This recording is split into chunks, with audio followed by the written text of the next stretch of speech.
Hoy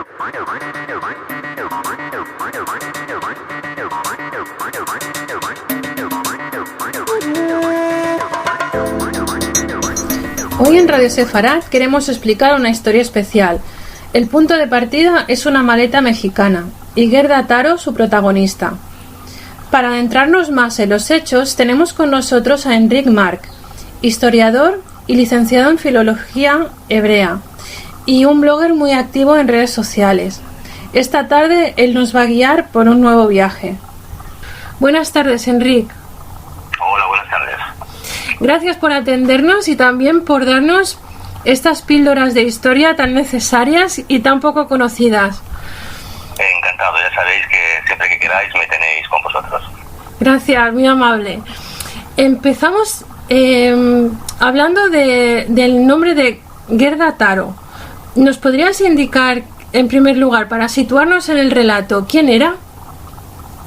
Bueno, Gerda Taro era una chica que nació en Stuttgart, en Alemania. Sus padres eran originarios eran judíos y eran originarios de Galicia. Y bueno, pues la chica esta, su nombre original no es es Gerda Pohorile. Y bien, pues se aficionó a la fotografía y conoció a un chico que al cabo del tiempo pues sería muy conocido en el mundo de la fotografía, que es Robert Capa. Robert Capa, que en realidad tampoco se llamaba Robert Capa, sino que su nombre era Andrei Friedman. También un judío, nacido en Budapest en este caso, pero sus padres también procedentes de la zona de la Galicia. Entonces ellos dos emprenden una historia. ¿Entre ellos dos, perdona? Emprenden una historia. Sí, bueno, ellos se conocen en el año 1934. Ellos tienen que huir de las invasiones de la Alemania nazi y coinciden en París. Coinciden en París en el año 1934 y Robert Capa ya se dedicaba a la fotografía, y a ella, como le interesaba, pues bueno, entre el uno y el otro se fueron enseñando el oficio, por decirlo de alguna manera. De todas maneras, yo siempre nombro Robert Capa porque, claro, es el nombre con que finalmente fue conocido este fotógrafo, ¿eh? Pero en esta época en la que estamos todavía, en 1934, en realidad el fotógrafo se llama Andrei Friedman, ¿eh? Ellos dos, como has indicado, emprenden una colaboración juntos, pero su trabajo cobra una importancia vital. Sí, en 1936. En 1936 empieza la Guerra Civil Española y los dos pues deciden embrancarse en la aventura. Vienen a España decididos pues a hacer reportajes sobre la guerra y hacerlos desde el bando republicano. Ellos dos entonces cubrieron un montón de conflictos, muchísimos conflictos, de los cuales gracias a ellos podemos documentar, o sea, podemos tener hoy en día una documentación y saber qué pasó en realidad. Sí, o sea, junto con otros fotógrafos como Centellas, por ejemplo, pues son, digamos, la base documental fotográfica de la guerra civil en el bando republicano. Ellos estuvieron casi en todos los frentes jugándose la vida para poder mostrar a todo el mundo con sus fotografías pues cómo se desarrollaba el conflicto.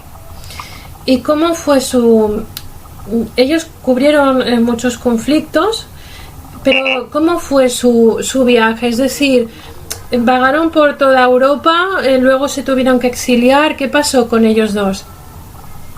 No, o sea, en el momento en que se encuentran en París, allí están durante 2 años y deciden venir aquí. Entonces ellos, cuando vienen aquí, se encuentran con un problema. Claro, ellos quieren ganarse la vida haciendo de fotógrafos, pero es muy complicado poder vender el material fotográfico a los medios de comunicación.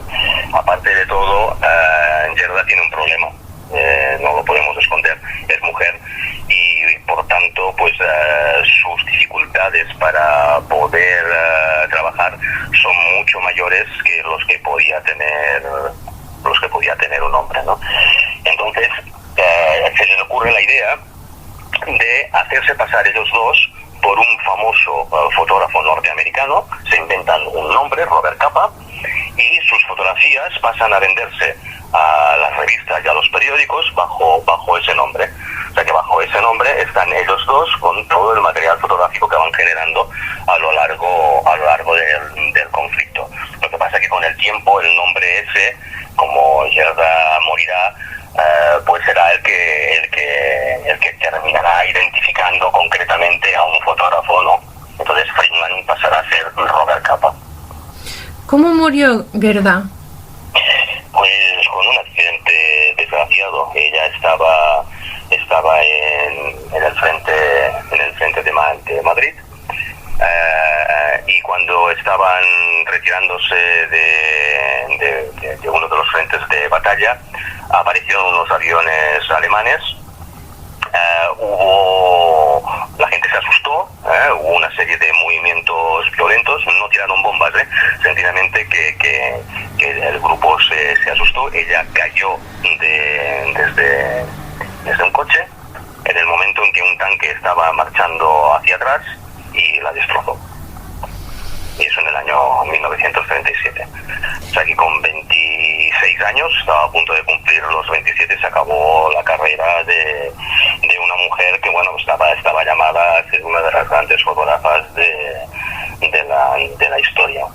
Entonces, claro, aquí lo que se produce es un gran problema, ¿no? Y ya os he dicho que bajo el nombre de Robert Capa están ellos dos.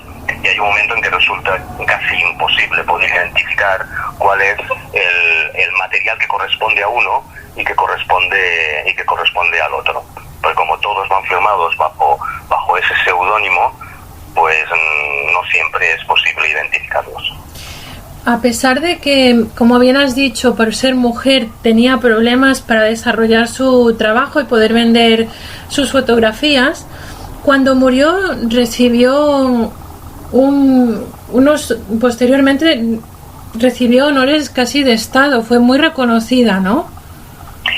Sí, o sea, en París fue enterrada casi con honores de Estado.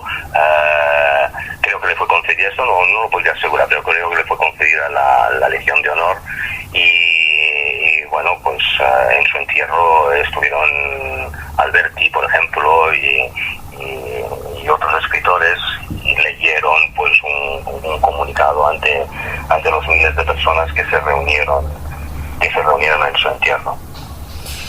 Y en todo esto, en todo este relato, la maleta mexicana, ¿por qué tenemos que hablar acerca de ella? ¿Por qué es importante esta maleta? Bueno, la maleta mexicana, que en realidad no es una maleta, sino que eran 3 cajas. Lo que pasa que ha pasado a la historia con ese nombre. Son 3 cajas que recogen buena parte de los reportajes fotográficos que realizaron Robert Capa y Gerda Taro, que no lo he dicho, pero ellos dos eran pareja. Esas maletas se dejaron en la Embajada de México para que no corrieran ningún peligro, y bueno, y allí quedaron durante 50 o 60 años abandonadas.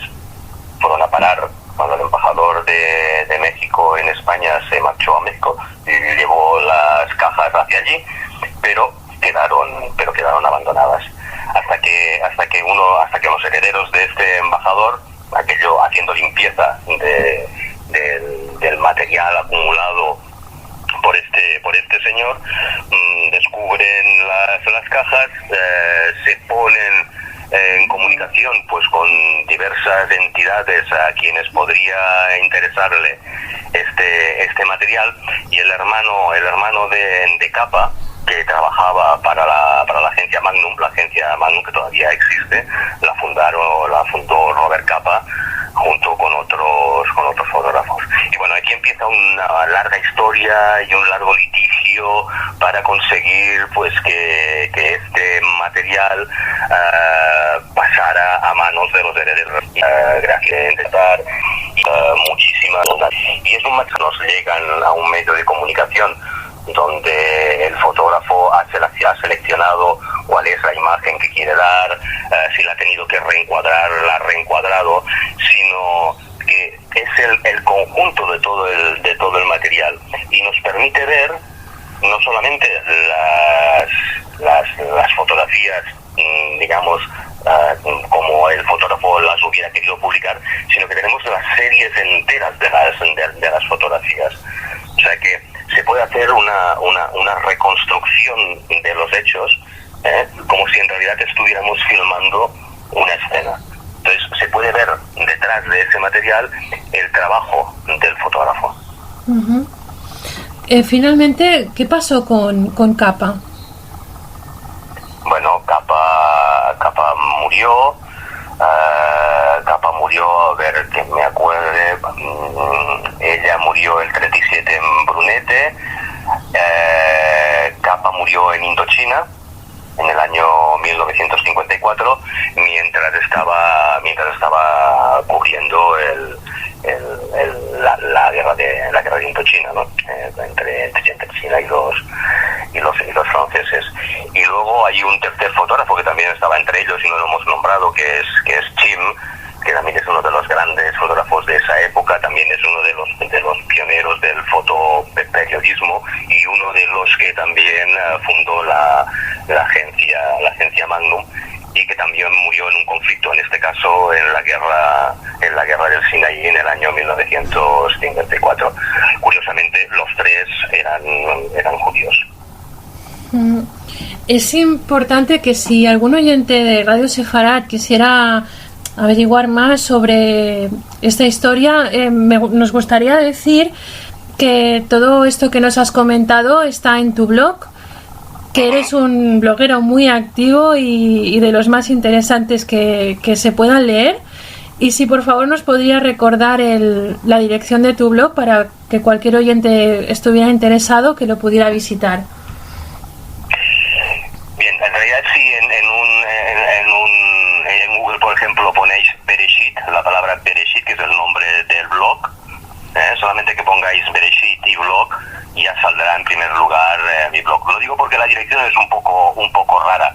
La dirección es Enargenjologos, que así por las ondas resulta un poco difícil de poder expresar.